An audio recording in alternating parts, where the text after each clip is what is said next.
मी सौ साखरे नर्मदे हर हे आमच्या यूट्यूब चॅनलवर आपलं सहर्ष स्वागत करते. नर्मदे हर. आपण आपला थोडक्यात परिचय द्यावा. मी सौ रेवती जोगदंड नैना साठे. मी पुण्याला असते आणि मला परिक्रमेचं जे परिक्रमेबद्दल जे कळालं किंवा मैयाबद्दल ते माझ्या सासूबाईंमुळे. मला काहीच माहित नव्हतं लग्नाच्या आधी.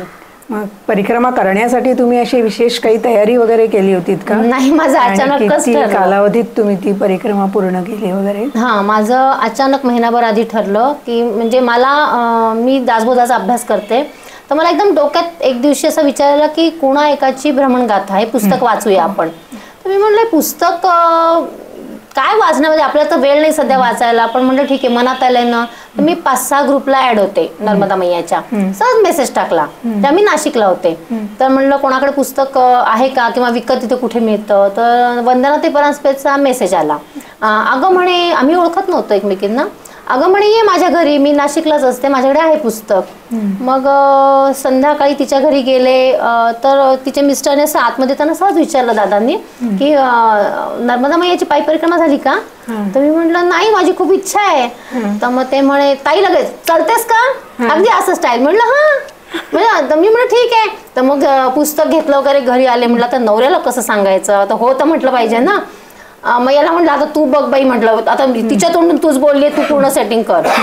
मग घरी आले आणि सांगितलं मिस्टरांना अशी इच्छा आहे. ठीक आहे म्हणे, काय तयारी? मी सरप्राईज.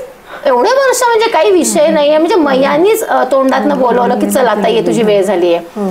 तर मग घरी आलो. मग माझ्या मैत्रिणी 2 जणी, स्नेहल धोपावकर आणि नीता कदम, यांना कळलं. तेव्हा म्हणे काय गो तू? अगं म्हटलं मला काय माहिती परिक्रमेचं, आम्ही पण येणार. म्हटलं चला. तर मग अचानक ठरलं सगळं. आम्ही खरेदी केली, ताईनी सगळं मार्गदर्शन केलं, काय घ्यायचं कसं घ्यायचं. गेलो परिक्रमेला. महिनाभरात रिझर्वेशन झालं. रिझर्वेशन आणि आम्ही मंडला मार्गे गेलो. मग तुम्ही परिक्रमा कुठे चालू केली? आम्ही जबलपूर. नाही, जबलपूर. आम्हाला खरं करायची होती परिक्रमा सुरू अमरकंटक. अच्छा. म्हणून आम्ही जबलपूरला गेलो. पण मग तिथे आम्हाला एका मैयाने, आम्ही स्नान झाल्यावर एकी मैया म्हणे चलो चाय प्रसादी. मग आम्ही गेलो. मस्त गप्पा झाल्या सगळ्यांच्या, काय करायचं. मग आम्ही थोडा विचार केला, कोकणस्थी डोक्याने विचार केला. सगळे कोकणस्थ होते. मग इथून तिथे जायचं, परत तिथून इथे यायचं, पूर्ण झाल्यावर इथून ओंकारेश्वर जायचं. तर इथे स्टेशन आहे, इथूनच परिक्रमा उचलूया. मग आम्ही मैयाने काय आमचं ठरवलं होतं, आम्ही चिठ्ठ्या टाकल्या होत्या. म्हणजे खरं सांगायचं ना, आम्ही चिठ्ठ्या टाकल्या होत्या. त्यावेळी चिठ्ठ्या टाका सगळ्यांनी. 3 ठिकाणं कुठून उचलायची. तर आमच्या चौघींच्या याच्यामध्ये अमरकंटकच आलं होतं घरी, देवासमोर. आता मैयाचं जो अमरकंटक म्हणण्याने आम्ही आगाऊपणा केला. मग मैया म्हणे की ठीक आहे आता परीक्षा तुमच्या आगाऊपणा केलाच आहे. निघालो वगैरे. आणि मग जिथून 2 रस्ते होतात, एक मंडल्याकडे जातो रस्ता आणि एक रस्ता रेग्युलर परिक्रमा मार्गे. तर ताई म्हणे नाही, मी दरवेळेस इकडून जाते, आपण यावेळेस मंडला मार्गे जायचं. बापरे, आपल्याला काही माहिती पण पहिल्यांदीच होती. मग काही नाही, गेलो आम्ही त्या रूटने गेलो वगैरे. मग बबेहा लागलं, गरम पाण्याचं कुंड वगैरे सगळं. मग त्याच्या अलीकडनं आम्हाला कोणीतरी सांगितलं की मंडल्याला गेलं तर मैया क्रॉस होते एका ठिकाणी. मग आम्ही रिस्क न घेता मधून एक मकडी का काय गाव लागलं, तिथून मग आम्ही लिंगामाल अगदी मैया किनारा, तिथून जो पकडला तो आम्ही दुधी संगमला बाहेर पडलो. तर मग पूर्ण मार्गात कुणीच नव्हतं, जंगल फक्त. आणि इतके असे डोंगर होते, गुळगुळीत काळ्या दगडाचा डोंगर, मुरमाचा, म्हणजे परीक्षाच थोडक्यात. आणि पोहता कोणालाच येत नव्हतं. आणि नंतर कळालं की 7 फीट खोल आहे मैया तिथे. म्हणजे जर पाय एखाद्याचा घसरला असं ना, कोणी काही करू शकलं. आम्ही रडायचो अक्षरशः. पण आता काय करणार. आणि प्रत्येक वेळी आम्ही कोणीतरी सांगितलं होतं की एरवी नर्मदे हर, आणि संकट आलं की हर हर नर्मदे. मग आम्ही ओरडायचो अगदी जोर जंगलात अडकलो कुठे. एक तर असा होता की आम्ही एवढाच रस्ता, आमची डेअरिंगच नव्हती, आम्हाला चक्कर आल्यासारखं होत होतं. आम्ही बूट काढले की आता पाय जाऊया हळूहळू. तर तेवढं मी हर हर नर्मदे. एक बोटवाला आला तेवढ्यात. मग आम्ही त्यांना हमको बिठा के आप वहां से एक को. तो ते म्हणे नहीं दीदी आप बोट में नहीं बैठ सकते. मैंने कहा आप तो ठीक है, यहाँ कौन देख रहा है, हमको बिठा दो एक को. मग तो बिचारा गेला आणि एकटा बरोबर आला त्या रस्त्यावरनं. आणि म्हणजे एवढासा राकट होता अंगाने, पण त्यांनी आमच्या प्रत्येकीचा हात धरला ना, एवढा मऊ हात. आणि दीदी आप घबराओ नहीं, हम है ना, कोई कुछ नहीं होगा, मैया कुछ नहीं करती है.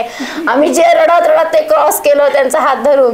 आणि मग तिथे पाहिलं तर ते म्हणे रामला आप कैसे यहाँ पे इस जंगल में. तर मग ते म्हणाले की इथे आम्ही मासेमारीला आलो होतो रात्री. आणि मासेमारीला आलो तर मोठी शेकोटी काय असेल ना एवढीशी होती तिथे. आणि रात्रभर एवढीशा शेकोटीवरती माणूस मासेमारी करतो आणि आम्ही आवाज दिल्यावर आला. तर आम्हाला आश्चर्य आलं. पाणी बिणी दिलं प्यायला त्यांनी.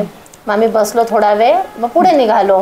असं जंगल मार्गातनं काही ठिकाणी तर असं होतं की ते म्हणायचे रंगमंच पे आसन लगाव. तर आम्हाला पहिले कळायचं रंगमंच काय. तर ते स्टेज ओपन आणि मैया जवळ, थंडीचे दिवस, स्लीपिंग बॅग होती पण काही पूर नाही पडायचा. मग आम्ही त्यांना रिक्वेस्ट करायचो की थोडासा यहाँ पे सोने दो, भले या बाहेर की साईड सोने दो. मग ते म्हणे ठीक आहे, पण त्याला दरवाजे नाहीत. रात्री कोल्ही कुई ऐकू येते. पहाटे जर तुम्हाला फ्रेश व्हायला जायचं तर तुम्हाला जंगलात 1.5 किलोमीटर जायचं. मग ती त्यांच्याबरोबर जी मुलगी किंवा कोणी असेल ती तुमच्याबरोबर येणार. मग पहाटे आम्ही तर 3:30 मी आणि मैत्रीण, मग आम्ही दोघी जणी टॉर्च घेतले होते बरोबर की एकमेकींकडे तोंड करून टॉर्च घेऊन म्हणजे आपल्या मागचं दिसतं. आणि काही नाही, पण प्रत्येक वेळेला असं दोघी एकाला एक असल्यामुळे ते निभलं आमचं. आणि बाहेर पडताना तिथून असे छोटे मोठे अनुभव येतच राहिले. आणि गंमत म्हणजे जे मदतीला आले ना त्या लोकांच्या नावामध्ये राम होतं. कोणी रामानुज होतं, कोणी राम आणि काहीतरी होतं. असं मग आम्ही ऑब्झर्व केला की राम नावाची व्यक्ती आपल्याला मदतीला येत होती. आणि मग असं करत करत आम्ही बाहेर पडलो. दुधी संगमच्या अलीकडे तिथला एक अनुभव सांगते. आमच्यावर एक गोव्याचा दादा होता. तर आम्ही असं किनारे येत होतो. तो म्हणे अरे या मागच्या वर्षी हा आश्रम नव्हता काकू, मी आलो होतो मागच्या वर्षी आश्रम नव्हता. ठीक आहे, नवीन असेल जाऊया. आता मी हनुमानाला मोठा भाऊ म्हणजे दादा म्हणते. तर आता हनुमान टेकडी का हनुमान काहीतरी घाट असं नाव होतं. तर म्हटलं वा आपण आपल्या माहेरी आलो. मला आणि 12-12:30 झाले होते, भूक लागली होती. आणि तिथे काय एवढं राकटपणाने सगळं झाल्यानंतर कोणी प्रेमाचं बोललं सगळ्यांना पाणी येतं आपल्या. तर आम्ही जसंच मी पाय टाकला कंपाऊंडच्या तर आहे म्हणजे त्यांचा फोटोही काढला मी. तर ते बाबाजी एवढे शांत, गोरे, सुंदर, वयस्कर, जटा, सरळ नाक आणि तेजस्वीच होते. म्हणजे वयाच्या हिशोबाने काहीच नाही असं. आणि आमची ताई बरोबर असल्यामुळे आम्ही काही कोणाशी बोलायचं नाही. पण ते माझ्या असं साईडला असं ओटा तिथे येऊन बसले. ताई तिकडे, 2 दादा, आम्ही 3 मैत्रिणी इकडे. आणि मला हळूच म्हणे चाय प्रसादी पाओगे. तर मी नुसतं असं केलं आणि मला भरून आले डोळे, कारण मला अतिशय भूक लागली होती पोटात. आणि मला असं यांच्यासारखं भरपूर खाणं नाही, माझा आहार कमी आहे. तर मी नुसतं असं केलं. तर मग त्यांनी सांगितलं त्यांच्या त्या सेवकाला चाय प्रसादी झाली. म्हणे भोजन प्रसादी पाओगे. इतकं शांत बोलणं, डोळे शांत. तर मी म्हटलं मग जेवताना ते वाती वळत होते, असे बसले होते भिंतीशी. आता संन्यासी माणूस, वयस्क माणूस, आणि हात लागण्याचा प्रश्नच नाही. आणि गंमत म्हणजे ताई असताना आम्ही न बोलणारे, ताई चुप आणि मी बोलत होते त्यांच्याशी. म्हणजे हे आश्चर्य. तर त्याच्या मागे आहे नंतर कळालं मला, 3ऱ्या परिक्रमेत त्या प्रश्नाचं उत्तर मिळालं मला की हे कोण होते. तर बसलो होतो समोर, असं जेवण झालं. तर ते म्हणे माताजी बहुत कम भोजन प्रसादी पाते हो. ते म्हटलं हा ना, मी भैया म्हणायचे संन्यासी वगैरे कोणालाही. हा ना भैया, ज्यादा जाता नाही आहे. अच्छा आहे बोले, परिक्रमा में कम ही भोजन प्रसादी करनी चाहिए. मग ते बरंच आम्हाला हिमालयातलं वगैरे सांगत होते, काय काय काय काय आम्ही ऐकत होतो. मग त्यांना मला असं वाटलं की हा ना माझा हनुमान दादा आहे, मी यांचा फोटो काढला पाहिजे. तर मी म्हटलं भैया फोटो खींच लूं. तर ते हसले असे स्मित हास्य. तर म्हणे क्यों. तर म्हणे नाही मुझे चाहिए आपकी फोटो. अच्छा खींच लो. तर मी असं मोबाईल काढला, आम्ही पायात मोजे होते, असं काढायला गेले. तर एकदम ते म्हणाले म्हणजे तुमच्या डाव्या पायावरती उभी रेषे. तर मी म्हटलं नाहीये. तर बोले हे. आता हे म्हटलं, मी बसले खाली. म्हटलं संन्यासी माणूस समोर आहे. मी असा मोजा बाजूला केला. तर इतक्या पटकन मला कळायच्या डावा हात समोर की उजव्या हाताने हे पायाची बोट अशी दाबली, हात लागला पण दाबलेलं नाही, कळालं आणि सोडलं, एवढंच कळालं. तर ती अशी उभी रेष आली त्याच्यावर. तर मी आणि ते परत भिंतीशी. तर मी 2 मिनिट सरप्राईज, संन्यासी माणूस आपल्याला आणि पायाला एकदम हात लावला. तर मी म्हटलं पाहिलं तर मग हसले. मैंने इसका मतलब क्या है. बोले साधना करते हो. मैंने कहा साधना मतलब भगवत नाम लेती हूँ, अच्छे काम करती हूँ, ऐसे साधना मेडिटेशन नहीं. बोले वही मतलब करते हो. हाँ नामस्मरण करती हूँ. तो बोले बस तो फिर आपका मार्ग आपको मिल चुका है और ये बहुत कम लोगों के पैर पे ऐसे निशान होते हैं. तर म्हणे आपके दूसरे पैर पे भी है. मग मी दुसरा मोजा काढला, पाय दाबला तर होतं. म्हणजे इसका मतलब तो बोले बहुत भाग्यवान हो, एवढंच म्हणाले मला. बोले समझ में आ जाएगा, आप भाग्यवान हो, इतना समझ लो. ठीक आहे वगैरे झालं, नमस्कार वगैरे निघालो. दुप्ती संगम आलो. मग त्याच्यानंतर पुढे आम्ही दुप्ती संगमला मुक्काम केला आणि मग पुढे याला गेलो चंदन घाट, तिथे मुक्काम केला. तिथे माझी तब्येत बिघडली. मग म्हणजे मला एवढं पोट माझं बिघडलं की मी उठू बसू शकत नव्हते, चक्कर यायला लागले मला. आणि मग हे सगळं झालं तर मला एक मनात प्रश्न होता की हा माणूस मला हात का लावतोय. मग काय झालं, माझ्या डोक्यात तिसऱ्या परिक्रमेत जेव्हा मला एक जण भेटले, आपण ना असं एखादा काळा माणूस दिसला किंवा भडक कपडे घातले, आपण काय वेड्यासारखं घालून फिरतोय, म्हणजे आपण शहाणे आणि तो वेडा असं आपलं असतं, पण ते चुकीचं आहे. तर आम्ही असंच कोणतं गाव होतं बरं, डॅम काहीतरी नाव आहे त्याचं, तर त्या गावामध्ये ते भैयांच्या घरी मला जायचं होतं. तर ते आले होते, आम्ही आश्रमात भोजन प्रसादी झाली. मग ते म्हणे, आणि मी असा नियम नव्हता ठेवला की गाडीवर बसायचं नाही किंवा फक्त पायीच चालायचं, कारण मी जे वाचलं होतं नर्मदा पुराण त्यात बरीच मंदिरं आहेत, तिथे त्याची मला दर्शन हवी होती. तर मला म्हटलं मी माहेरी आली आहे बरं का, म्हटलं मैया, मी संकल्पातच म्हटलं होतं मी माहेरपणाला आली आहे, त्यामुळे मी नियम बियम काही नाही. आईकडे जाताना नियम असतात का कसले, आपण संन्यासी थोडी आहेत नियम लावायला, मस्तपैकी आईला भेटायला जायचं, ती जसं म्हणेल तसं. तर मग ते भैया म्हणे दीदी, मैंने कहा भैया मैया किनारे ले चलोगे, तो बोले हाँ दीदी वहाँ पे मंदिर है आपण चलेंगे. तर ठीक आहे, जेवण झालं. मग एक आणखीन आपल्या पुण्याचीच एक होती, लहान वयाची होती. मग तिने आमचं बोलणं ऐकलं, तेवढं ताई मी चलू का तुमच्याबरोबर, म्हणलं चल. गाडीवर जायचं होतं त्यांच्या बुलेटवर. मग आम्ही गेलो. तर त्याच्या आधी काय झालं की एक जण आणखीन मुंबईचे काका होते, तर त्यांना कुत्रं चावलं होतं, त्यामुळे त्यांना इंजेक्शन घेऊन पुढे आम्हाला बडवाणीला त्यांना बसवायचं होतं गाडीत. तर ते भैया म्हणाले की दीदी इनको बिठा देते फिर चलते किनारे. मी म्हटलं हो. मग मी चहा घेत होतो, सगळेजण चहा घेता घेता तर भैयानी ऑर्डर दिली. माझ्या खिशातले पैसे जात आहेत का नाही, पण शहाणपण अंगात. तिथून एक तो माणूस आला जुनी हे घेऊन लुना, तर आवाज करत होती, एवढा लाल, त्याचाही फोटो आहे, मी त्यांचाही काढला मी फोटो. लाल भडक कपडे, लुंगी आणि एवढा झब्बा, 2 खिसे, आणि अगदी खूप काळ्या रंगाचे होते. तर आले, मी त्यांच्याकडे असं बघितलं आणि थोड्याने त्या आमचं हनुमानाविषयी, म्हणजे माझा दादा वगैरे असं भैयाचे झालं होतं बोलणं थोडं. तर ते म्हणे दीदी आपके भाई से बात होती है इनकी. तर मी 2 मिनटं पाहिलं. मैंने कहा हनुमान जी से, तो बोले हाँ.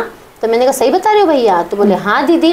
तर मग मी 2 मिनिटं त्याकडे पाहिलं आणि मग असं मनात म्हटलं सॉरी माझं चुकलं दादा, म्हटलं म्हणजे माझं चुकलंच तुमच्याकडे पाहून, मी वरचा पेहराव पाहिला, सॉरी मैया सॉरी. मग त्यांना भैया मुझे आपसे बात करनी. हाँ बोले मैया बोलो. तो मैंने मुझे कुछ पूछना है आपसे, आप मेरे भाई से बात करते हो. तो बोले हाँ. तर म्हणजे ठीक आहे, आप शाम को आ जाओ आश्रम पे. तर मग भैया ठीक आहे दीदी चलेंगे. आता मला ना तो माणूस ओळखीचा, हा माणूस ओळखीचा, यांच्या घरी गेले, जेवण झालं. रात्री 7 वाजता आम्ही निघालो. मला वाटलं गावात कुठे आश्रम असेल. 1.5-2 किलोमीटर गावापासून लांब, अंधार. मग मला डोळ्याला लागलं, कारण माहित नाही ना आपल्याला कुठे जातोय आपण, तिथे काय आपल्या बरोबर घडणार आहे. त्यांची मुलगी पण होती बरोबर. गेलो, शेवटी तिथे गेलो वगैरे. मग त्यांना सगळं सांगितलं.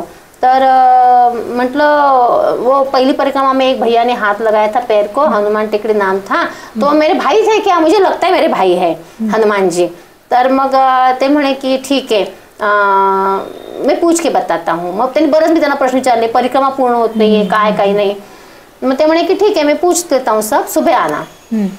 दुसरी सकाळी गेलो. मग ते हसले. ते म्हणे साधना चल रही है. तर मी म्हटलं हाँ चल रही है. तर मला म्हणे की देखो आपकी साधना शुरू हो चुकी है, आपका ये आखिरी जन्म है, इसके बाद आप संसार नहीं करोगे, मतलब जन्म लोगे, मनुष्य जन्म ही होगा और आप साध्वी बनोगे. तो ये आखिरी है, साधना शुरू हो चुकी है. मैंने कहा वो सब ठीक है, वो हाथ लगाए थे भैया कौन थे, हंसने लगले. बोला म्हणे हाँ आपके भाई थे. बोले आपने कुछ बात की थी उनसे घर पे. तर मी सरप्राईज, कारण हो मी बोलले होते. नाशिकला माझ्याकडे दरवर्षी हनुमान जयंतीला माकड घरात येतो. माझे पाठ असतात हनुमानाचे आणि रामाचे, रामरक्षेचे. तर मी त्याला म्हटलं होतं, म्हणजे आला तो त्या दिवशी आलाच नाही, दरवर्षी येतो घरात. मी म्हटलं का रे दादा काही चुकलं का माझं, मी असं बोलते त्याच्याशी बरेचदा. तर म्हटलं का नाही आलास तू हनुमान जयंतीला घरी. तर काय झालं, आणि तेव्हा 4 दिवसानंतर काहीतरी हे होतं, तेव्हा आंबेडकर जयंती आणि मला वाटतं चतुर्थी एकत्र आलं होतं 2017. तर मी म्हटलं की त्या दिवशी अचानक सकाळी काय मिस्टरांना वाटलं, नेहमी मीच गॅलरीचं दार उघडते, मुलीला शाळेत सोडून आले आणि त्यांनी गॅलरीचं एक दार उघडून ठेवलं आणि ते आतमध्ये आले. मग मी उठले बिटले थोड्या वेळाने, म्हटलं चला आता जरा बाहेर जाऊ, चहा वगैरे करूया, कारण मुलीला डब्बा करून तिला लोळले होते जरा परत. मग ते आले तर मला स्वयंपाकघरात आले तर मला पावलांचा आवाज आला आणि स्वयंपाकघर आणि असं देवघर समोरासमोर होतं. तर आवाज आला तर मी म्हटलं घरात तर कोणी नाही आता, तर आवाज कोणाचा येतोय, तर पावलांचा आवाज आला. आणि थोड्या वेळाने जिथे मी आसन टाकलं होतं माझ्या त्या ह्याच्या वेळेस, मी एका ठिकाणी बसून अध्यात्म नाही करत, मी काम करता करता नामस्मरण अध्यात्म करते, तर तिथे एक माकड येऊन बसलं स्किन रंगाचं मोठं छान. मी घाबरले, मला कळलं की हा माझा दादाच आहे, पण मला प्राण्यांची भीती वाटते. तर म्हणलं आता हात ह्याला नमस्कार कसं करू, दिले एक झापड, म्हणजे बरं एवढे डब्बे डुब्बे सगळं कुठे हा होऊ नाही, कोणाला कळणार सुद्धा नाही, घरातून गेला. आता काय करू बुवा, तर म्हटलं हट हट एवढंच म्हणत होते. नवरा म्हणे हट काय करते, कधी पारवा दिसले सिरीला. थोड्यानी माझ्याकडे पाहिलं शांतपणे, टर्न मारलं, उडी मारून निघून गेला. ते आपलं जय देवा जय देवा जय देवा. दादा म्हटलं मला तुला हात लावायचा आहे, पण मला भीती वाटते तुझी, मी म्हणजे तू प्राणी याच्यात येतो ना, तर मला भीती वाटते दादा तुझी. तर मला म्हणे कुछ बोला था भाई से, तर मी हंसले. तर म्हणे हाँ 2017 में बोला था, बोले 20 में इसीलिए हाथ लगाया तुमको, वो आपके भाई थे. आणि गंमत म्हणजे तो जो नवीन आश्रम आहे, तर आश्रम नवीन हवा होता, आश्रम जुना होता. पण आम्ही नंतर म्हणजे नंतर माझ्या डोक्यात आलं की आश्रम तर जुना आहे, तर हा म्हणतो मागच्या वर्षी नव्हता इथे. म्हणजे कसं असं एक एक. आणि मी सांगितलं होतं मला अश्वत्थामा 2 वेळेस भेटले आणि हनुमानजींचे 2 वेळेस दर्शन झालं. तर मी त्यांना सांगितलं होतं की लोक म्हणतात काय त्याला भेटायचं, तो पापी आत्मा आहे, इथे कोण पुण्यात्मा आहे, प्रत्येक जण पापी आहे, कोणत्या ना कोणत्या क्षेत्रात पाप घडलेलंच आहे. मग तो एवढे वर्ष शिक्षा भोगतोय, तर आपण त्याला पापी म्हणायचं तर नाही. म्हटलं दादा मला भेट, 2 वेळेस दर्शन, असंच लिंगामालला ताई होती बरोबर, ताईच बोलायची सगळ्यांशी. आणि आम्ही पोहोचलो तिथे किनारी, अगदी मंदिरातच होतो. तर तिथे एकानी चातुर्मास केला होता, यूपीचे भैया होते. तर त्यांनी ते म्हणे आपको चाय बना दी वगैरे, आणि मग आप रुकोगे क्या, मैंने हम दूसरे दिन जाएंगे ताई बोलली. आणि मग थोड्या वेळाने माझ्या मोबाईलला रेंजच नव्हती, मी आपल्या इकडे बघ तिकडे बघ चाललो होतं, हे सगळे मोबाईलमध्ये सगळेजण.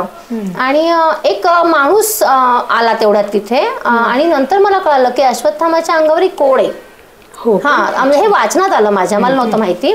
तर त्या माणसाने मुंडासा बांधला होता आणि कर्ली हेअर्स, लुंगी होती केशरी, एवढं लांब हाताचं स्वेटर होतं. आणि गंमत म्हणजे छोटीशी पिशवी खांद्याला होती, परिक्रमावासीची एवढी छोटी नसते.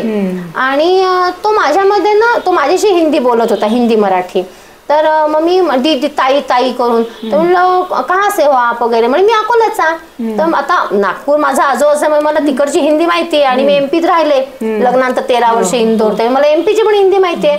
तो काही ते एमपी साईडची हिंदी बोलत होता. तर मी म्हणलं भैया आप अकोला से, तर म्हणे हा दीदी. मग बोलणं बिळणं झालं. मग तो सारखा मला म्हणे येऊ ताई येऊ ताई. तर मी म्हटलं बापरे हा निघेल तर बरं आहे, कारण काय होतं पहाटे आपल्याला जेव्हा जायचं असतं फ्रेश व्हायला, तेव्हा आपण आपले जे सेटिंग झाले लोक असतात ते ऍडजस्टमेंट असतात, तिसरा माणूस असेल तर नको वाटतो. तर मी म्हटलं हा हा हा, तो आपलं येऊ ताई सारखं. तर मग मी म्हटलं तो निघून गेला. आणि मग नंतर वाचनात आलं की असं असं अंगावर कोड आहे. म्हटलं अरे यार हा माणूस भेटला होता, हा आपल्याशीच बोलत होता. मग घरी आल्यावर मैत्रिणींना फोन लावला, तर त्यामुळे हो कोणतरी होता खरा म्हणे, पण म्हणे आमच्या काही लक्षात नाही. तो म्हटलं का गं तो माझ्याशी बोलतोय, तुमचं लक्ष नाही कोणाचंच नाही, ताईचं लक्ष नाही, हे नाही, दिसला सगळ्यांना होता, पण बुद्धी अशी की फक्त माझ्याशी. झालं बोलणं, म्हणलं ठीक आहे आपला चान्स गेला, आपण फोटो काढला असा त्याचा, हरकत नाही. तिसऱ्या परिक्रमेत 2022-23च्या तो हा आता मंडल्याच्या जंगलात भेटला, तो मला भेटला मणी नागेश्वर गुजरात. तर तिथे शाश्वत धाम म्हणून हनुमानाची मोठी मूर्ती आहे. तर माझी तब्येत बिघडली म्हणून ते दादा मला त्यांच्या घरी गाडीवर घेऊन चालले होते. तर अंधार व्हायला लागला होता, म्हणलं दादा लवकर चला भैया जल्दी चलो. तर ते म्हणे हाँ दीदी यहाँ से मैया दिखती है, दाखवत होते. मैंने कहा हाँ ठीक है आप चलो, रात हो रही है, यहाँ से बाहर निकलते जंगल से. अरे कुछ नहीं होगा दीदी, कुछ नहीं होगा दीदी. तेवढ्यात ते हात दाखवतायत, एक माणूस आला, त्यांचाही मी फोटो काढलाच पटकन. पांढरे शुभ्र कपडे, यावेळेस लुंगी पांढरी होती, हातात आडवी काठी होती, आणि पाय स्वच्छ, अंगावर कोड होतं. परत तोच माणूस जो मला तिथे भेटला होता, आणि तीच पिशवी, छोटीशी पिशवी. मी म्हटलं हा परिक्रमावासी नाहीये, परिक्रमावासीच्या हातात एवढी छोटी नसते. आणि हा जर मैया किनाऱ्यांनी विदाऊट चप्पल बूट येतोय, त्याच्या पायाला माती लागली पाहिजे, पाय ठेचकाळलेले पाहिजेत. मी झूम करून पाहिला फोटो, पाय स्वच्छ, हातात आडवी काठी, माणूस असा असा असा करत येतो, शेवटी आलो बाबा पोचलो. त्यांनी आल्यावर मला मराठीत विचारलं, ताई भक्त म्हणजे याचं परिक्रमावासींची सोय, मी नुसतं त्यांच्याकडे पण असं केलं, मला ओळखीचा वाटला चेहरा. मग ते हिंदीत बोलले माझ्याशी. तर मी म्हटलं भाई आपका फोटो खींच दूं. आता अंगावर कोड म्हणून त्यांना वाटलं म्हणून बाई फोटो खींचते का. म्हटलं नाही नाही आप ऐसा मत सोचो, मुझे आपकी फोटो चाहिए. त्यांनी हो नाही म्हणायचे, फोटो काढून टाकला त्यांचा. मग ते इंग्लिश मध्ये बोलायला लागले, म्हणजे 3 लँग्वेज बोलले ती माझ्याशी. आणि मग मला क्लिक झालं की हा पण यावेळेस मुंडासा नव्हता बांधलेला, मागच्याच मुंडासा होता. मग मी म्हंटल कोणी म्हणतं मनाचा खेळ, जे काय असेल ते असेल, पण माझं समाधान आहे, मला 2दा अश्वत्थामा भेटले आणि हनुमानजी पण 2दा भेटले. आणि त्या माणसाने हेही सांगितलं, लालबाबांनी, त्याचं नाव लालबाबा, की दीदी परिक्रमा में और एक बार दर्शन होंगे आपके भाई के. हा, तर मला नेमावरला झालं. काय झालं की मी असं वेगळं काहीतरी शोधत होते, वृद्ध अवस्था में होगा. तर मी असं शोधत होते की वृद्ध अवस्था असं वेगळं काय दिसतंय. तर नेमावरला काय झालं की माझ्यावर एक भैया होते, ते म्हणे दीदी मैं फोटो व्हिडिओ निकाल के लाता हूं मंदिर का. मी एकटी उभे होते आणि मला गोंदवलेकर महाराज याच्यात तिथे आहे मठ, जायचं होतं. मी इकडे बघ तिकडे बघ, एक तेवढा समोरून माणूस आला, असा लुंगी बिंगी हसतमुख आला. तर मी हसले, म्हणलं नर्मदे हर नर्मदे हर. गोंदवलेकर महाराज अशांत, त्यांनी नुसता इशारा केला आणि तो निघून गेला. मी जायला लागला तर तिथे उजव्या साईडला झाडाला एक पान नाही, वृक्ष झाड, त्याच्या खाली बसला असंही आपण म्हणू शकत नाही. दगडाचा असा कडप्पा होता, लाल माती होती, बूट काढून ठेवले होते, मांडी घालून लुंगी बिंगी आणि मुंडासा बांधून काहीतरी वहीत लिहित होता. तर मला डाऊट आला, एवढ्या उन्हात बसून कोणी वहीत लिहिणार आहे का. मी सहज जवळ गेले आणि वयस्क होता. मी का भैया क्या लिख रहे हो. तर म्हणे नर्मदे हर झालं. तर म्हणे भगवान रामजी का नाम. तर मला डाऊटच आला. तर मी म्हटलं अच्छा बताओ. तर त्याने असं वही दाखवली, लिहित होता. तर मी असं बघतीये, तर मी म्हटलं यहाँ इतनी धूप में, बोले तो ये तो रोज का है मेरा, दिन भर बैठ के लिखता हूँ. मग मला डाऊटच आला, दिनभर बसून लिहितो म्हणजे. तर ते भाईला इशारा केला, मला फोटो खींच लो इनके साथ. मग ते म्हणे की मुझे लिखना नहीं आता दीदी, लेकिन परिक्रमा हुई तो मैया ने राम का नाम लिखना सिखा दिया. असं होईल का. म्हणजे हा हनुमान दादाचे असं, म्हणजे मी माझ्या मनाची गणितं मांडत गेले. आता समोरच्याला काय काहीतरी वेड्यासारखं बोलते, ठीक आहे. आणि रियालिटी सांगायची म्हणजे खोटं सांगून कोणाला तरी परिक्रमेला पाठवण्यात मजा नाही. आपण असं खोटं सांगू की असं आला अनुभव, मग समोरचा आपण जाऊया आपल्याला अनुभव येईल. तिथे असं नसतं, ज्याला यायचा ते बाजूला करते मैया आणि त्यालाच अनुभव देते. करेक्ट. त्याच्यामुळे कसं असतं की तुम्ही प्रेम असेल, तेवढीच तुमची निष्ठा असेल तर डेअरिंग करा. आणि अर्धवट जाऊन आल्यावर मी 2 वर्ष रडून काढली आहेत. लोक एवढी नावं ठेवणं, टिंगल उडवणं, हसणं, काय जाते वापस येते, काय काही नाही, ते सोपं आहे का ते काम. अरे सोपं नाही म्हणून तर ते होत नाहीये ना. तुम्ही जा, त्यांना हेच माहित नाही कधी निघायचं, कसं असतो नियम, परिक्रमेसाठी कधी निघायचं असतं. कधी फोटो स्टेटस टाकले की परिक्रमेमध्ये आहे का, अरे आता परिक्रमेचा सीझन नसतो. काय ठीक आहे, त्यांच्याकडे लक्ष काय द्यायचं. मग मैयाला म्हटलं बाई वारंवार असं होतंय, माझं घरात लक्ष लागत नाहीये, तर तुम्ही दरवर्षी येणार आणि वर्षभर शिक्षा, कार्यक्रम नाही, कोणाला भेटणं नाही, कारण लोक हसणार. तर म्हटलं तू करो नको पूर्ण माझी, जसं आहे तसं करो, गाडी तर गाडी. मग तिने काय केलं की पहिले खूप सारी दक्षिणा मिळवून दिली. मला आश्चर्य वाटायचं, काजू बदाम, फुलांच्या पायघड्या. आणि मी जे नंबर काढले होते अभ्यास, यावेळेस अगदी ठरलं होतं की काही झालं तरी करूनच यायची परिक्रमा. तर मी माझा अभ्यास वेगळा केला आणि मग यांनी वेगळ्यांच्याच घरी नेलं. पण एवढं सुंदर की मी जर म्हंटल मी माहेरपणाला आलीये तर अशा घरी नेलं की जिथे दूध दुभतंय, गाई गुर आहेत, रोज रात्री दूध. आणि मला सवय नाही दूध चहा रोज रात्री. दीदी आपको तो हल्दी का दूध तो भी पीना ही पडेगा. आणि पुरणपोळी महाराष्ट्र म्हणून सगळं सगळं मैयाने खाऊ पिऊ. अगं लोकांनी असं काजू बदाम दिले काढून, काही काही बायकांनी की आप पैदल चल रहे हो दीदी, की तब्येत ठीक नाही. आणि नेमावरला ना माझी खूप तब्येत बिघडली. माझं म्हणजे वार्षिक परीक्षा म्हणा, तर एकदम माझं बीपी 193, मला बीपी नव्हतं, माझं 193 झालं डोळ्यापुढे. आणि मी ज्या गावात होते तिथे डॉक्टर नाही, मला डोळ्यापुढे असा अंधार अंधार यायला लागला. तर मी त्या भाभीला म्हणलं भाभी ऐसा तो म्हणजे सच में हो रहा है क्या. मैंने कहा हो. ते भैया म्हणे गाडी में बैठोगे. तर म्हणलं हां. मग छोट्या का 5 किलोमीटर गावात घेऊन गेले. तो डॉक्टर असा खतरनाक, म्हणला डॉक्टर की कोणी माहित नाही. तर तो म्हणे बीपी पाहिला, म्हणे 193, 200 में तो ऍडमिट कर देते हैं. तो बोले आप तो देख लो. आणि रात्र काढायची एवढी. मग ते म्हणे क्या करे. तर ते म्हणे सलाईन लगा देते दीदी को. आता सलाईन म्हणजे अनकॉन्शियस झाले, काय झालं, माझं सवय घाबरट, मी लागले रडायला. तर मग ते म्हणे क्यों रो रहे हो दीदी, मैंने कहा रुको. मग त्यांना एक नंबर दिला माझ्या मुलाचा. तर मैंने अगर कुछ होता है अनकॉन्शियस कुछ हो जाता है तो ये नंबर पे कॉल कर देना, कारण आपल्या बॅगेला कुणी हात लावत नाही तिथे. तर ते म्हणे दीदी कुछ नहीं होगा, हम आपके भाई है ना. मैंने कहा पर आपको कहाँ पता मैं कहाँ से हूँ, मैं कौन हूँ. तर मग झालं, मग त्यांनी सलाईन लावलं वगैरे. मग थोडंसं बरं वाटलं, पण चक्कर तर येतच होते. बीपी माझा नाही कमी झालं, म्हणजे गोळ्या घेऊन घेऊन 177च्या खाली येत नव्हतं वरचं. मग डॉक्टरने सांगितलं एक तर आता घरी जायचं किंवा गाडीने जायचं. म्हटलं आता घरी तर काही जायचं नाही, जे व्हायचं ते इथेच व्हायचं. मला म्हटलं गाडी. मग गाडी गाडी गाडी चेंज करत करत करत पूर्ण झाली. मग तिथे देखील मला असं वाटायचं की म्हणजे हे मी बरंच असं मोगम मोगम सांगितलं, सगळं बारीक नाही सांगत बसले. परिक्रमा पूर्ण झाली. माझ्याबरोबर माझ्या आधी जो निघाला होता गोंदवलेकर महाराज ग्रुपचाच होता आमचा एक मुलगा, तर तो वाटपात थांबला होता याला अमरकंटक. ताई तू ये, त्याच्याही पायाला इजा झाली होती. तर आम्ही तेव्हाही तिसऱ्यांदी पण आता कॅन्सल झालं, ताप आला म्हणून 1 महिना पुढचं झालं रिझर्वेशन. असं खूप खूप अडथळे आणले. मग आणि परीक्षाच घर काही कर म्हटलं, माझी पूर्ण करून घे की झालं, कारण याशिवाय मला गत्यंतर नाही, मला सुचत नाही घरात काही. माझे पूर्ण कर, मला मंजूर आहे, तू जशी करवशील तशी. लोकांनी नावं ठेवली तर ठेवू दे. परिक्रमा झाल्यानंतर मैयाने अनुभव दिला. ओंकार म्हणजे मानधाता आणि ममलेश्वर हे 2 आहेत. त्या दोघांनी अनुभव दिला की आमच्यापर्यंत जल पोहोचलं. म्हटलं कोणी काही का म्हणा, माझी परिक्रमा सफल झाली. काय झालं, आम्ही आलो वगैरे, तर यांना म्हटलं चला रे, म्हटलं आमचं रिझर्वेशन होतं दुसऱ्या दिवशीचं, म्हटलं चला आपण जल चढवून येऊया. तर मला म्हणे ताई आम्ही काही सकाळी येणार नाहीये, ती मानधाता परिक्रमा आपण नंतर करायची. तर म्हणे आम्ही जेवण झाल्यावर जाणार आहे. म्हटलं मी तर सकाळीच जाणार आहे, माझ्याने जेवल्यावर चालवत नाही. मी मला एक पलीकडच्या साईडला एक भैयांना मी म्हटलं होतं की मी तिथे शिवायला मुलीचं काही टाकले होते ड्रेस वगैरे, तर ते घेऊन आले होते गाडी घेऊन. तर मैंने मला जायचंय मार्कंडे आश्रम. तो आप ले जाओगे क्या? हाँ बोले दीदी. मैंने कहा फिर गोमुख क्रॉस हो जाएगा तो जल चढ़ा देते फिर चलते. हाँ दीदी. तर थांबले होते बिचारे. तर मग आम्ही गेलो मंदिरात. तर ते तिथे गेलो तर जाताना आम्हाला ते पुजारी म्हणे आपको हाथ लगाना है तो हम 100 रुपए में जल चढ़ा के हाथ. मैंने कहा नहीं मैं तो किसी भगवान को हाथ नहीं लगाती हूँ, मुझे तुझे जल चढ़ाना है, परिक्रमा पूरी हुई इसलिए. तर गेले मी तिथे. तर माझ्या मैत्रिणी सांगत होत्या मागच्या वर्षी त्यांनी जी पूर्ण केली तर असं आधी असं होतं आणि मग तो असं एक पाईप जाऊन तिथे पिंडीवर तिथे तुमचं जल चढतं.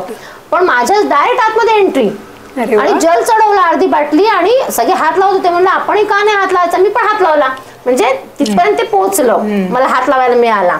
आणि मग तिथून आम्ही ती अर्धी बाटली घेऊन ममलेश्वरला गेलो. मग तिथे गेल्यानंतर खूप गर्दी, ते काय कसली होती माहित नाही. म्हणलं आणि मला सफोकेशनचा प्रॉब्लेम आहे. म्हणलं बाई आता जलचं चढवणं आवश्यक आहे, आता काय करायचं. मग तिथे पोलिसांना विचारलं की मी VIP याच्यातनं जाऊ का, पायी परिक्रमामध्ये आहे. त्यामुळे ठीक आहे तुम्ही तिथे पासच्या इथे विचारा. हो म्हटलं तर जा. पासवाला म्हणे तिथे मुलं उभे तो हो म्हटलं तर जा. ती मुलं म्हणे ठीक आहे माताजी आप चले जाओ. गेले मी तिथून. गेले तरी अर्धा तास लागला. पण जाताना काय होतं, दोन्ही एकत्र होतात आणि मग असे बाहेर येतो ना, तर तिथे सफोकेशन व्हायला लागलं. आणि माझ्या पाठीवरती 1-2दा थोडंसं आश्रमांमध्ये माझं सामान गेल्यामुळे मी एक छोट्या सॅगमध्ये कॉटनच्या नवीन कपडे मुलीचे ठेवले होते आणि मग मी मंदिरात गेले होते ते पाठीवर लावून. तर मी नेताना काहीच नेलं नव्हतं. म्हणलं जल चढवायचं आणि बाहेर. तर मी जल चढवत धक्क्याने असं पोहोचले, जल चढवलं आणि धक्क्याने बाहेर. हुश. बरं माझ्यावर ते भैया पण काही म्हणाले नाहीत, बाहेर थांबले होते ते, माझ्या पाठीला काही लागलंय म्हणून. जल चढवलं, मग व्हिडिओ झाला, ते सगळे फोटोचा शौक आहे. याच्यासाठी शौक आहे की काही वयाने जेव्हा वय होतं ना तेव्हा वारंवार या गोष्टी करणं नाही होत, तेव्हा ते बघत बसायचं म्हणजे पोहोचून जात होती. ते हा माझा उद्देश असतो. ते खूप फोटो काढले. मला मैयाने अशी लोक दिली की त्यांनी माझे खूप फोटो काढले तिथे. मी पण खूप काढले फोटो. तर झालं मग बाहेर आलो वगैरे आम्ही. मग त्यांना म्हटलं प्रसाद घेतला. चलो भैया भोजन प्रसादी. ते नहीं दीदी हो गई है, आप मेरा एक दोस्त है, मैं बात करता हूँ, आप भोजन प्रसादी पालो फिर चलेंगे, आप फोन कर देना आ जाऊंगा. म्हटलं ठीक आहे. आणि आता आश्रमात जाताना माकडं खूप आहेत गजानन महाराज आश्रम. मग मी ते भोजन प्रसाद जो खाऊ आणला होता म्हणजे प्रसाद तो मी बॅगेत ठेवायला म्हणून बॅग अशी खांद्यावरनं जोरात अशी केली.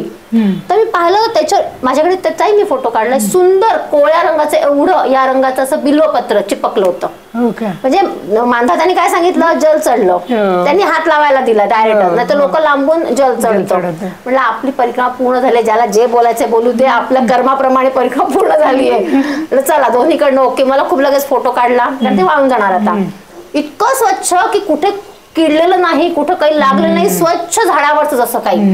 आणि झालं मग त्यांच्यावर गेले आणि जाताना काय झालं मार्कंडे आश्रमात ते भैया म्हणे दीदी यहाँ पे बहुत बड़ी कृष्ण भगवान की मूर्ति बनी है कितनी फिटा है त्याच्या पुढे आहे नाव तो आप देखी क्या मैंने कहा मैं शादी से पहले आई थी तो तब तो एक सब नहीं था तो बोले चलो मैंने कहा चलो मग गेलो मग तिथं दिलं होतं फोटो निकालणं मनाय वगैरे तरी फटफट फोटो काढले म्हणलं भैया फोटो खिचले चला ठीक आहे मी जाताना तिची मला कमान होती ना मैयाचा फोटो हत्ती त्याचं कलरिंग केलं त्या भैयानं म्हटलं मुझे उनका फोटो खींचना है तो आप जल्दी मत करो आप पैदल जाओ मैं आती हूँ तो ठीक आहे गाडीवर तर ते गाडीवर बसले तेवढ्यात त्या शाळेच्या मुली आल्या त्यांनी आवाज दिला अंकल जी हमारे फोटो खिंचो तेवढे दीदी आप चलो मैं आता हूँ ते तिकडे मी इकडे त्या स्लो कडनं उतरताना गेट कडनं त्यांचाही फोटो काढला म्हणजे पटकन काढतच गेले फोटो मी एक वयस्क माणूस येत होता तर वास्तविक माझं भागवताचं परीक्षा झाली पहिली आणि भगवद्गीता 2दा शिकून झाली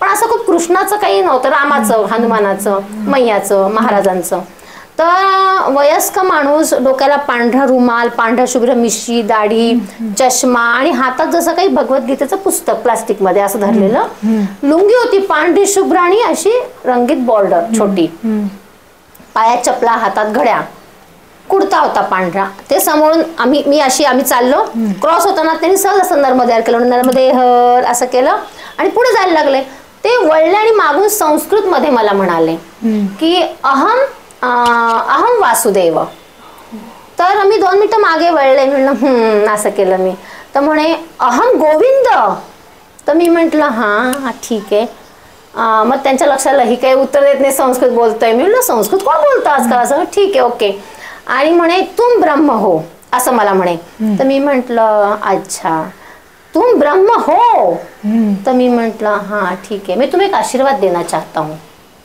मग मात्र मी हात जोडले मग मी पूर्ण वळले हा बोलिए तर म्हणे तुम 100 साल तक जिंदा रहोगे और तुम्हें किसी भी प्रकार की व्याधि शब्द बघा किसी भी प्रकार की व्याधि या किसी भी प्रकार की भूत बाधा नहीं होगी ये मेरा आशीर्वाद है मग मी लगेच वाकले आणि माझे सगळे पायाला हात लावत नाही कोणाच्या मी असं नमस्कारला वाकले ना त्यांनी उजवा हात माझ्या डोक्यावर ठेवला आणि माझं लक्ष आणि पटकन त्यांनी चप्पल काढली पायातली आणि माझं लक्ष पायाकडे गेलं तर आपण पूर्वी शेणाचा सडा मारल्यावर आपल्या पायाचे शिंतोडे उडायचं वाळल्यावर कसं दिसतो ना तसं वाळलेलं शेण शिंतोडे म्हणजे लिक्विड शेण आणि त्याच्यात ती चपटी पिवळ्या रंगाची काडी जी गवताची असते मग हे त्या गाईच्या ह्याच्यात ना आले का हे कृष्ण होते का तर माझ्यासाठी होते समोरच्यानी मानधने आज त्यांच्याकडनं आशीर्वाद झाला आज असा आशीर्वाद कोण कोणाला देतं आपल्या घरचे तरी आपल्याला देतात असा आशीर्वाद कोणी नाही मग त्या माणसाने मला का द्यावा मग मी ते भैया इशारा करते आव आव मग त्यांना इशारा थांबा पटकन मी टाईप केली 2 नावं कारण कृष्णाची भरपूर नावं आहेत मग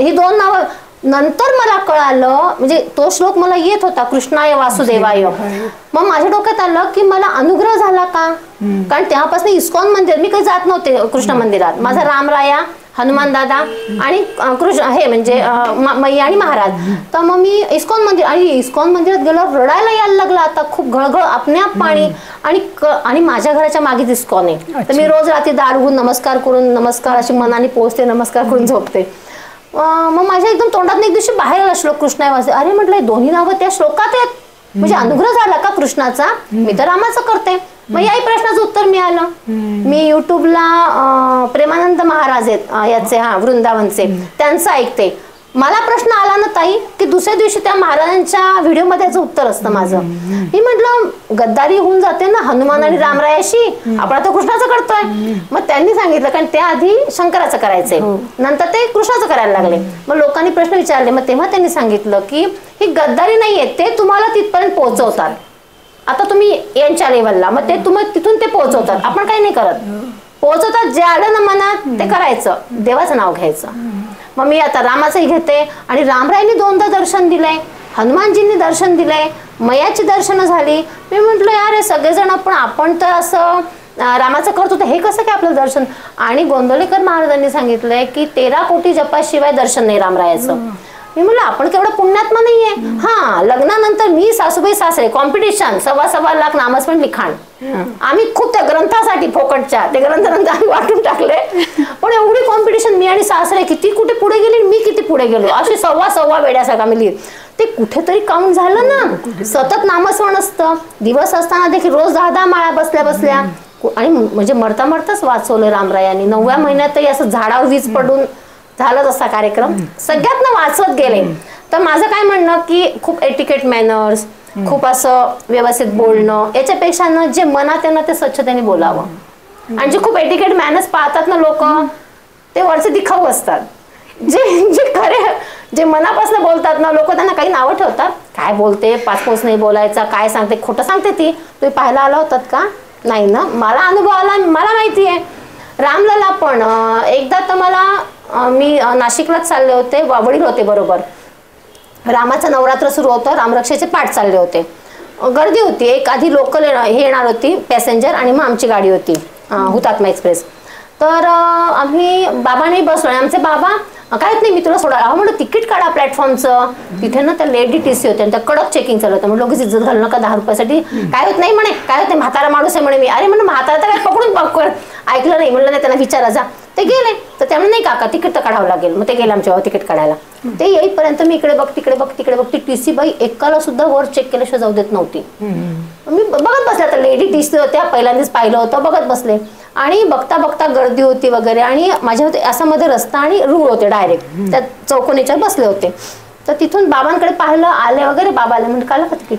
हो झालं. असं पाहिलं तर एकदम असे दचकले. समोर एक असा व्यक्ती उभा, काळा पोट्या त्याच्या अशा, हे एवढा असं त्याचं धोतर होतं ऑफ व्हाईट, झब्बा होता हा इथून टक्सवाला, आणि पायात काही नव्हतं. आणि गंमत म्हणजे डोक्याला मुंडासा, त्याचे डोळे मी नंतर पाहिलं, मला दोघं तिघं म्हणालं काळा माझे असे मोठे डोळे आहेत ना, तर ते असे मोठे, म्हणजे अशी गुबं मी मोठी पाहिलीच नाही कधी. 2दाच दिसली मला. एकदा माझ्या घराच्या बाहेर गोराराम आणि तो काळाराम. तर त्याचे एवढे मोठे डोळे, आणि तो माझ्याकडे असं एकटक बघत होता. आणि मी त्याकडे असं परत नेहमीसारखं काळा रंग, काही गरज आहे मला काळ्या रंगाची. आणि मग आणि गंमत म्हणजे काय झालं, त्याचा ना डावात असा होता. अच्छा. हे नंतर कळलं की रामला याचा एक हात असा आहे काळ्या रामाचा छातीवर. आणि गंमत म्हणजे ओलं लाकूड वाकवून पांढरी शुभ्र दोरी मागून कॉटनची याच्यानं पूर्वी झुले बांधायचं, तशीच जरा ती धनुष्यासारखं. हा वेडा याला कोणी येऊ दिलं स्टेशनवर? मी असं मनात, हे या वेड्याला कोणी येऊ दिलं, इथे एवढी गर्दी येऊच कसं दिलं कोणी याला? ते नुसती नजर झाली. एवढा सटकन तो असा ब्रिज चढून गेला. मी अशी बघत आहे त्याच्याकडे. तर टीसी बाई कोणी बघत नाही त्याच्याकडे, असा वेगळा ते धनुष्य आणि एक हात असा. आणि मग तो वर जसा चढला, मी त्याकडे बघत बसले. ब्रिजवर डावीकडे वळला आणि हात खाली, तर गुडघ्याच्या खाली हात. अरे हा रामराया होता. म्हटलं रामराया चुकलं रे चुकलं, परत वरच्याला भुलले. म्हटलं मी, मला माफ कर, तू रामराया होता, मग माफ कर. आणि मग त्याच्यानंतर ती गोष्ट झाली. मग म्हटलं ठीक आहे. आता दुसऱ्यांदी जेव्हा आपल्या त्या अक्षदा वाटप झालं ना, तेव्हा आमच्या दाराशी काही लोक आली होती आणि ते मी स्वयंपाक करत होते. तर समोरच्या बिल्डिंग मधून आले ते वरचे दादा आले होते त्यांच्याबरोबर अक्षद वाटप. तर मी म्हटलं सगळ्यांच्या घरी झालं, आपल्या घरी अक्षदा येतील की नाही रामलला? म्हटलं बघ रे, मी तुला बाबा म्हणते, तुझ्या घरी तिथे बांधकाम झाले, माझं माहेर बांधलं गेलंय, माझ्याकडे येतील ना अक्षदा, असं मी मनात म्हटलं होतं. दार उघडलं, मिस्टरने दार उघडलं, बोलणं कुठे आलंय म्हटलं. मग लक्षात आलं की अक्षदा वाटप आले. लगेच बाहेर गेले. मी अवतारच होते गावामध्ये, असं नमस्कार. तर मी जसं स्वयंपाकगृहातून बाहेर आले, एक व्यक्ती सगळ्यात उंच, गोरा पान, केशरी आणि अबोली मिक्स झब्बा, तसेच डोळे, मोठे मोठी बुबुळ काळी. आणि मी म्हटलं, तो एकटक बघत होता. तर मी सर रागाने पाहिलं, म्हटलं कोणती असंच व्यक्ती असं आगाऊ. पाहिलं मी तर जवळून, तर त्याच्या डोळ्यात पाणी चमकलं. मी नीट पाहिलं जाऊन त्यांच्या डोळ्यात, तर त्या डोळ्यात पाणी, त्यांनी असं केलं आणि परत डोळ्यात बघत होते. तर मग मी आता एकटं कोणाकडे बघता येत नाही ना आपल्याला, मी बोलले बिलले. मग मिस्टर म्हणे अगं सुपारी, आणि ते अक्षत द्यायला आले. तर सुपारी दिली, साखर आणायला गेले, पाहते तर तोपर्यंत माणूस गायब. मी मिस्टरने विचार पहिले हो केलं. मी म्हटलं मला खरं सांगा, म्हटलं तो दिसला का? तर कोण माणूस? म्हटलं अरे तो गोरा आला होता ना माणूस, असा धिप्पाड होता, हे सगळ्यांना, हे सगळे काळे होते रंगाने. तर म्हणलं नाही बा, असा कोणी माणूस नव्हता. मैत्रिणीनं विचारलं बिल्डिंग मध्ये, तुमच्या घरी कोणी गोरा माणूस आला होता का? त्यामुळे नाही बा, हे सगळे समोरच्याच बिल्डिंग मध्ये लोक होती. मग तो रामलला आला होता का? तर हो, माझ्यासाठी हो. समोरच्यानी मानायचे की नाही समोरच्या जगत नाही. असे बरेच अनुभव आहेत. अजूनही बोलायला भरपूर आहे. मैयाने खूप कौतुक केलं माझं, माहेर पण दिलं मला, आणि कुठेही केसाला धक्का सुद्धा लागला नाही. दोन्ही तिन्ही शेवटी परिक्रमा तिने पूर्ण करून घेतली माझी. मग आता परिक्रमा पूर्ण झाल्यानंतर अजून काही वेगळे अनुभव आले का, किंवा तुमच्या स्वभावात काही बदल झाला का? हो, स्वभावात माझ्या आधी थोडा बदल झाला लग्नानंतर सासूबाईंमुळे. मी खूप तापट होते, पण त्या खूप शांत होत्या. तर तेव्हा हा, परिक्रमेनंतर अनुभव म्हणजे की परिक्रमेला जायच्या आधी मी पुण्याला होते तेव्हा 2011-12ची गोष्ट असेल, तेव्हा मी खूप पुस्तकं वाचायची परिक्रमावासींची, विकत आणायचं आणि वाचायचं, 2 दिवसात पुस्तक वाचून टाकायचं. तर मी म्हटलं मैयाला मी एवढं तुझ्याशी बोलते, तुला ऐकू येतं का म्हटलं, आता तिची परीक्षाच घेऊ म्हटलं आता आपण. तर म्हटलं चल, माझी एक मैत्रीण होती सुलभा सहस्रबुद्धे म्हणून, ती इंदोरून आली होती, माझ्याच नंतर आली होती. कोकणात ती स्टाईल 12च्या आतमध्ये मोबाईलला हात लावायचा नाही, 12 शिवाय व्हॉट्सअपला यायचं नाही, फोन करायचा नाही, आपण केला तर ठीक आहे, ती नाही. तर मी म्हटलं चल मैया, म्हटलं ही 12च्या आत तर काही फोनला हात लावणार नाही, म्हटलं माझा आवाज तुझ्यापर्यंत येत असेल, मी आई म्हणून बोलते तुझ्याशी सगळं, तर म्हटलं ती 12च्या आत फोन किंवा मेसेज करेल मला, आणि नाही तर मी रुसणार नाही तुझ्यावर, परिक्रमा करीन, तुझं पुस्तकं वाचेन, पण गप्पा नाही मारणार तुझ्याशी आई म्हणून, एवढंच आहे, बाकी सगळं करीन. काय तर मैयाला वाटलं माहित नाही, ही येडी म्हणे, काय बोलणार नाही तर काय माहित नाही. 11:10 एकदम फोन वाजला माझा, सरप्राईज मैत्रिणीचा फोन. तर मी तुला विचारलं, म्हणलं आज कसं काय फोन केलास, तर म्हणजे काय माहिती मी धुणं धुवायला चालले होते, तर खूप आठवण आली तुझी, नाही ना तिथे नेहमीच आहे तुला, नाही म्हणजे मला राहवलंच नाही, तर मी ते धुणं ठेवला बाजूला, आधी तुझ्याशी बोलूया बाई. मग मी कानाला हात लावला, याच्या पुढे मैयाची परीक्षा नाही, म्हणजे हे 11ची वगैरे असेल, 2011ची गोष्ट, 11 किंवा 12ची. मग असं मैया होती बरोबर प्रत्येक वेळेला, माझ्या लक्षात नाही आलं त्या गोष्टी. आणि परिक्रमेनंतर मला म्हणजे काय म्हणतात ना, असं मैयाच्या ठिकाणी पहिल्या परिक्रमेत ना वापस आल्यावर मी रडायची, मैया म्हणजे की मला वापस यायला लागलं, एवढं मी वर्ष वाट बघत होते. तर मला स्वप्नात ना, माझ्या मैत्रिणी चालत होत्या, तर मला स्वप्नात वेगवेगळे भाग दिसायला लागले रात्री, आणि सकाळी मी थकलेली असायची उठल्यावर. तर मला असं खूप जाणवलं की आपण खूप थकलोय, उठल्यावर फ्रेश हवं. मग एक दिवशी फोन लावला, म्हटलं काय कुठे, मग असं तसं. अगं म्हटलं तुम्ही, म्हटलं यार मला रोज वेगवेगळं काहीतरी तुमच्यावर चालत असते मी. तर तिकडे काही सांगते तू, म्हणलं हो ना गं, मी सकाळी खूप थकली असते बाई. तर मग तिकडे याच्या सांगतं काल काय दिसतं स्वप्नात, मग सांग ना तिला वर्णन. म्हणजे हे सगळं दिसलं, म्हटलं हो. तर 2 दिवसापूर्वी आम्ही याच भागातनं गेलो. मग मी मनाने त्यांच्या बरोबर होते, शरीराने घरी. मैयाला म्हटलं असं नाही, मला शरीराने पण परिक्रमा करायची, मी थकून जाते म्हटलं मैया अशी. म्हणजे मैया प्रत्येक क्षणाला अनुभव देते, हनुमान दादा देतो, रामलला प्रत्येक तत्व देतं. फक्त कसं असतं ना की तुम्ही शुद्ध मनाने खूप अध्यात्म केल्यावर हे मला बरं जण तुम्ही काय काय करताय तुम्हाला अनुभव येतात. म्हणजे मी फक्त कोणाचं मन दुखवत नाही, अन्नदान. आणि मी जर 2 व्हीलर चालली असेल तर एखादी बाई रस्त्याने चालली आहे समजा, तर ताई तुम्हाला जायचंय का पुढे, मग त्यांना ओळखतो का आपण, नाही आपण नाही ओळखत, काही बसतात काही जातात, बसवते तिथपर्यंत सोडते. म्हणजे किती पैसे, नाही म्हटलं पेट्रोल तेवढंच लागलंय. मग त्या अगदी कोणी म्हातारी बाई अगदी चेहऱ्यांना ह्या ज्या दुवा आहेत मग या परिक्रमा पूर्ण करायला किंवा आध्यात्मिक अनुभव आणायला कामाला येतात. त्यामुळे माझा अध्यात्म असं लोक जे मेडिटेशन वगैरे तसं मी काही करत नाही. मी चांगल्या मनाने सगळ्यांचं करते आणि मी कोणाचं वाईट करत नाही मेन.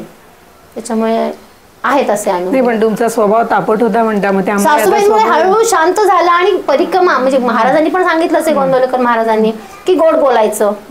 तर मी मन नाही दुखत, एखाद्याने मन दुखवलं तर वाईट वाटतं, पण मी सोडून देते, कारण कर्म मी वाढवत नाही. आणि परिक्रमेनंतर ऐकलंय मी की कर्म नाही वाढवायचं, कारण ते कर्मच धुवायला आपण परिक्रमेला जातो. हा, कर्म धुलायचं ती आपली, तेव्हाच देवतेचा रंग पसरेल ना.